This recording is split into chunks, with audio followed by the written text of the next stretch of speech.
성도님들, 사랑은 언제나 오래 참는다라고 해서 이 사랑하는 마음을 가슴속에만 품고 살아가면 그 사랑은 이제 반쪽짜리죠. 그래서 우리 흔히들 속으로만 사랑하는 사랑을 짝사랑이라고 합니다.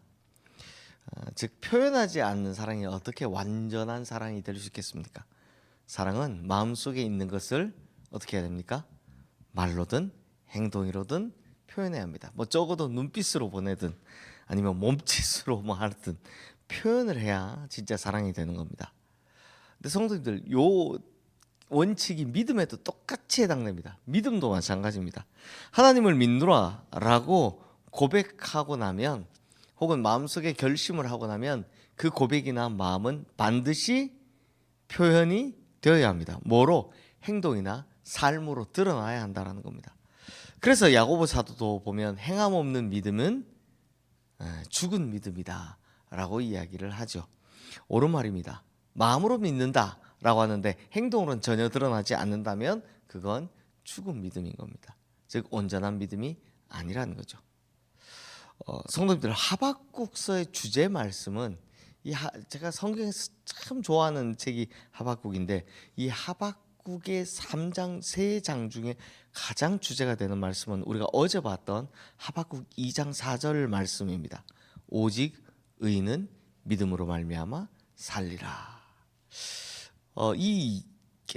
정말 이 말씀이 너무 좋았어요. 이제 사도 바울이 이제 옮겨가서 쓰죠. 그런데 이 오직 의인은 믿음으로 말미암아 살리라라는 말에서 가장 중요한 단어는 제가 보기엔 살리라인 것 같습니다. 살리라. 믿음으로 말미암아 살리라. 즉 믿음은 살아내는 것이다 라는 거죠. 믿음을 붙들고 이 험한 세상을 맞부딪히며 살아내는 것이라는 겁니다. 예를 들어 이제 사람들은 돈 있어야 산다라고 말합니다. 혹은 뭐 권력이나 사람을 의지해야 살 수 있다라고 말합니다. 하지만 하나님을 믿는 사람들은 그런 것 없어도 하나님을 향한 믿음만 가지고도 살 수 있다라고 하는 겁니다. 그때 이 믿음이 전적인 것이 될 때 역사하는 힘이 생기는 거죠. 그런 의미에서 하박국 3장은 믿음으로 살아가는 것이 어떤 것인지를 잘 보여주고 있습니다. 앞서 본 것처럼 하박국 선지자가 하나님 앞에 엎드려서 이렇게 구합니다. 하나님, 유다 백성들이 너무 악합니다. 다들 우상 숭배에 빠져 있습니다. 위정자로부터 백성들까지 종교 지도자와 정치 지도자들이 다 썩어 빠졌습니다. 제발 이 나라를 좀 고쳐 주십시오. 그러자 하나님께서 뭐 이렇게 말씀하십니다. 응답이 왔는데 어떻게 해요? 내가 바벨론을 들어서 유다를 칠 것이다. 그래서 하박국 선지자가 깜짝 놀라서 하나님께 말합니다. 하나님, 어떻게 하나님께서 택하신 선민을, 저 악한 민족을 들어 치십니까? 하지만 시간이 지나면서 하박국 선지자가 하나님의 뜻을 받아들이죠. 왜냐? 하나님께서 이렇게 왜 약속해 주셨기 때문입니다. 걱정하지 말라. 바벨론도 내가 심판할 것이니 때를 기다려라. 기다려라. 그래서 하박국 선지자가 기다리겠다라고 결단을 하는 겁니다. 자, 기다림을 결단한 후에 이제 하박국 선지자가 하나님께 드리는 기도가 바로 이 3장인데요. 우리 2절 말씀 함께 읽겠습니다. 여호와여, 내가 주께 대한 소문을 듣고 놀랐나이다. 여호와여, 주는 주의 일을 수년 내에 부응하게 하옵소서. 이 수년 내에 나타내시옵소서. 진노 중에라도 긍휼을 잊지 마옵소서. 성도님들, 이 말씀은 우리가 굉장히 잘 알고 있습니다. 그리고 한국 교회에서는 굉장히 유명한 말씀입니다. 왜냐하니 성경에 딱 한 번 나오는 단어가 여기 나오거든요. 뭔지 아시겠습니까? 부흥이란 말입니다. 부흥이란 단어. 근데 우리가 아는 부흥하고 지금 하박국 선지자가 기도할 때 사용하는 부흥하고 의미가 전혀 다르죠. 우리는 부흥을 보통 숫자가 늘어가는 걸로 이해를 합니다. 10명이 100명이 되고 100명이 1000명이 되면 10배 부흥했습니다. 부흥을 대부분 수많은 사람들이 모여서 예배드리는 거라고 생각을 합니다. 하지만 성경에 딱 한 번 등장하는 부흥, 이 부흥의 진정한 의미는 하나님의 뜻이 이루어지는 겁니다. 이게 진짜 부흥입니다. 자, 여기서는 죄로 인해 망했다가 다시 거룩함을 회복하는 것, 그걸 의미하는 거죠. 성도님들, 중요한 개념입니다. 하나님의 뜻이 이루어지는 게 부흥입니다. 그리고 이 하박국의 성경에 딱 한 번 나오는 이 하박국의 부흥은 어떤 부흥이다? 죄로 인해 망했던 것이 거룩함을 회복하는 것, 이게 부흥인 겁니다. 하박국 선지자는 딱 이 의미에서 부흥이라는 단어를 사용합니다. 하나님, 이 수년 내에 부흥하게 하옵소서. 자, 이 말이 무슨 뜻입니까? 풀어 설명하면 하나님께서 우리 민족을 심판하겠다고 하셨습니다. 그것이 하나님의 뜻이라면 반드시 이루어 주시옵소서. 그런데 한 가지 부탁드릴 게 있습니다. 진노 중이라도 긍휼을 잊지 마십시오. 바벨론의 칼날 아래 짓밟힐 때 주님께서 우리를 긍휼히 여겨 주십시오. 자, 이게 바로 하박국 선지자의 부흥을 위한 기도였다라는 겁니다. 그러니까 이 여러 가지로 해석할 수 있는데 회복이든 여러 가지로 해석할 수 있지만 기본적으로 부흥은 하나님의 뜻이 이루어지는 것을 말하는 거죠. 성도님들, 우리도 이런 믿음의 자세가 필요합니다. 그냥 단순히 숫자만 늘게 해달라라고 간구하는 것이 아니라 많은 한이 있더라도 하나님의 뜻이 이루어지기를 기다리는 과감한 배포가 있어야 하는 겁니다. 이게 진짜 믿음이다라는 거죠. 내가 원하는 대로가 아니라 하나님께서 원하시는 대로 이루어지기를 기다리는 것, 이게 하박국이 보여주는 결론입니다. 또한 앞서 본 것처럼 입으로는 믿는다라고 했는데 행동으로 표현하지 않는다면 그 믿음은 가짜 믿음 혹은 죽은 믿음이죠. 그러므로 믿음은 반드시 내 삶에 적용시키는 것이 중요한 겁니다. 진짜 믿음은 내 삶에 적용시키는 게 꼭 필요한다라는 겁니다. 자, 그러면 이제 하박국 선지자가 어떻게 적용하는지 한번 살펴보도록 하겠습니다. 우리 16절 말씀 함께 읽겠습니다. 내가 들었으므로 내 창자가 흔들렸고 그 목소리로 말미암아 내 입술이 떨렸도다. 무리가 우리를 치러 올라오는 환난 날을 내가 기다림으로 썩이는 것이 내 뼈에 들어왔으며 내 몸은 내 처소에서 떨리는도다.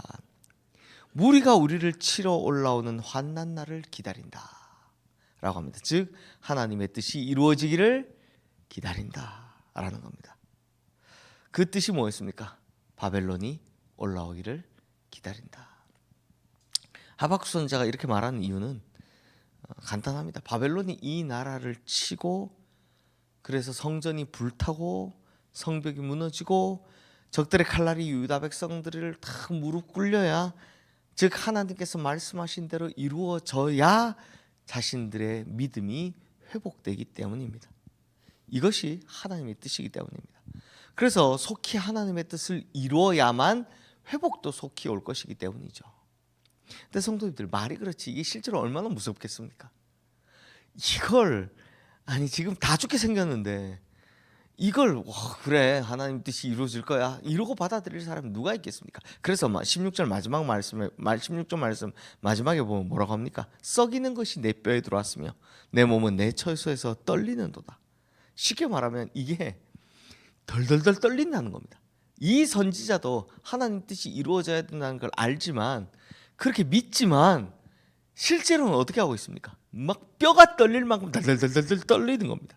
그리고 17절 말씀 함께 읽겠습니다. 비록 무화과 나무가 무성하지 못하며 포도나무에 열매가 없으며 감람나무에 소출이 없으며 밭에 먹을 것이 없으며 우리의 양이 없으며 외양간에 소가 없을지라도. 자, 하박국 선지자는 이미 바벨론에 의해 멸망당한 나라들을 통해서 잘 알고 있었습니다. 뭘요? 바벨론 군대가 한 번 지나간 땅에는 무화과나무가, 포도 열매가, 감람나무의 소출이 하나도 남김없이 다 짓밟힌다는 걸요. 즉 먹을 거 하여튼 뭐든 싹 다 사라진다는 겁니다.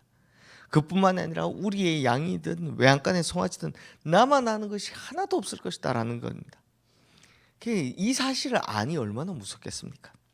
그러나 이런 상황에 그 환난을 기다리는 날에 여호와의 말씀이 어떻게 이루어지는가 보리라 하며 작정하고선 그 파수하는 곳 성루에서 하박국은 자신의 기도를 이렇게 끝맺습니다. 우리 18절 19절 말씀 함께 읽겠습니다.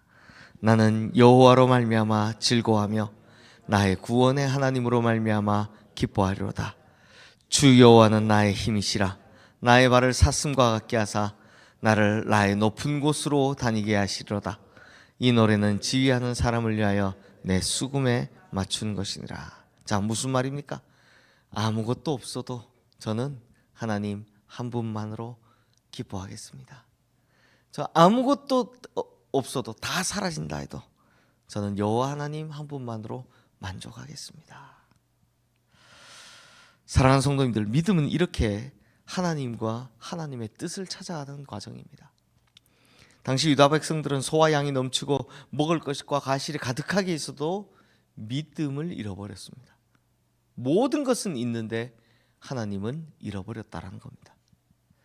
근데 성도님들, 모든 것이 있는데 하나님이 없다면 그 모든 건 아무것도 아닙니다. 왜요? 그것들 중에 어느 것도 나를 구원해 줄 게 없기 때문입니다.